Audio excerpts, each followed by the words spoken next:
Assalamualaikum warahmatullahi wabarakatuh. Perkenalkan, saya Arnita Rukliling dengan NIM A251211078.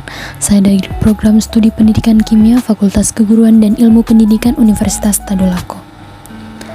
Pada kesempatan kali ini saya akan menjelaskan sedikit tentang sikap manusia dalam menghadapi globalisasi dan pengaruh globalisasi terhadap pendidikan. Untuk lebih jelasnya, yuk simak video berikut.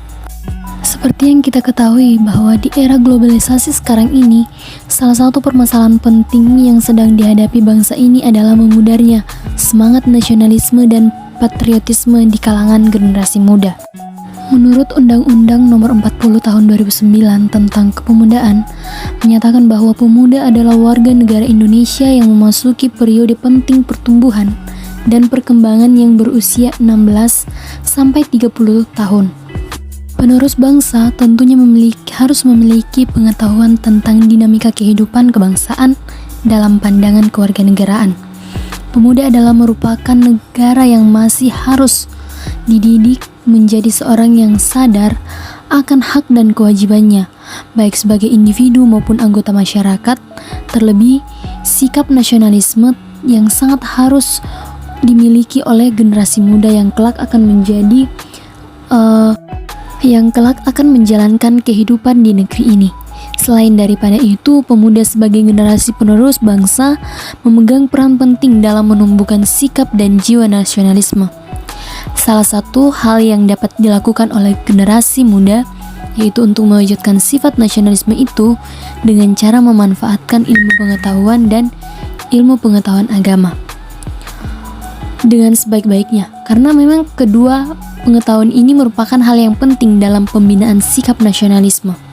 Semua masalah yang terjadi saat ini tergantung pada manusianya sendiri, karena kalau misalkan untuk menyelamatkan bangsa kita, dampak negatifnya diperlukan sumber daya manusia atau sumber daya manusia yang kuat akan jati diri bangsa dan memperkuat kebudayaan Indonesia dengan mencegah negara-negara asing yang masuk dan hanya mengadopsi budaya asing yang positif saja serta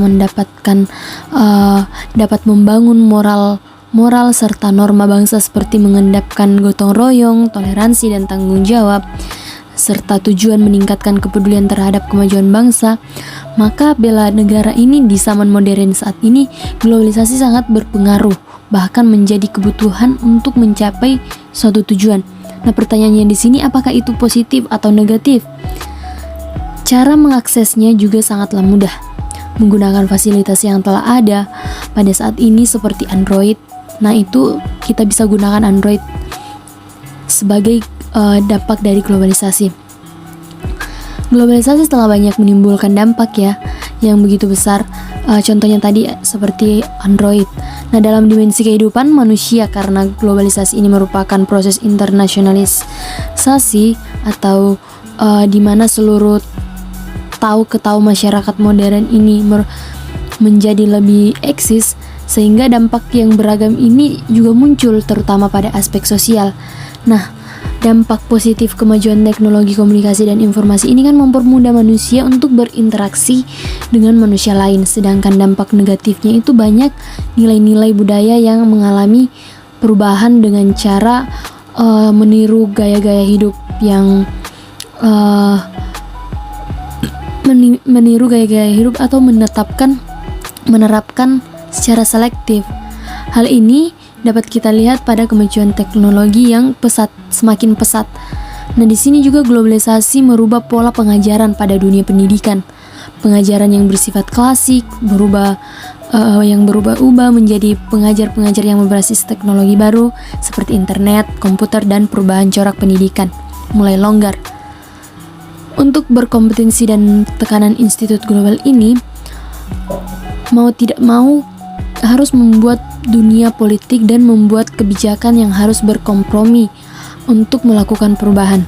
Penyebab buruknya juga yaitu pendidikan di era globalisasi Indonesia adalah mahalnya biaya pendidikan sumber daya manusia, di mana kualitas sumber daya manusia yang rendah ini serta fasilitas yang kurang mendukung ini mengakibatkan pendidikan tidak berjalan dengan lancar.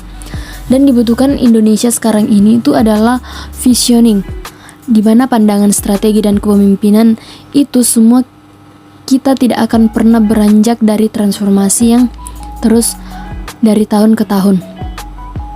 Yang jelas, tahapan-tahapan juga jelas, dan komitmen semua pihak serta kemungkinan untuk mencapai itu semua. Ini adalah sebuah pertanyaan, yaitu apakah pendidikan di Indonesia ini mampu menghadapi globalisasi dari berbagai tekanan dan ukuran dunia pendidikan, ataukah kita belum siap untuk menghadapi yang namanya globalisasi. Nah, kalau misalkan belum siap, itu berarti bangsa kita akan hanya begitu-begitu saja dalam arus globalisasi. Kita harus menyadari bahwa Indonesia masih dalam masa transisi dan memiliki potensi yang sangat besar untuk pemain atau memainkan peran dalam dalam globalisasi, khususnya dalam konteks regional. Nah, salah satu tantangan dunia pendidikan kita yaitu menghasilkan sumber daya manusia yang kompetitif serta tangguh. Nah, kedua ini diperintahkan. Ketika kita menghadapi banyak kendala dan tantangan, di sini diuraikan bahwa kita harus optimis bahwa masih ada peluang untuk Indonesia bisa menghadapi yang namanya globalisasi. Saya rasa cukup sekian presentasi hari ini, dan saya rasa semoga apa yang saya paparkan pada kesempatan kali ini bisa menambah wawasan kita bahwasannya globalisasi yang telah kita rasakan saat ini, baiknya kita mengambil yang positifnya saja. Kita tinggalkan yang negatifnya, karena ketika kita mengambil yang positifnya maka pengetahuan kita akan bertambah. Sekian dari saya, terima kasih.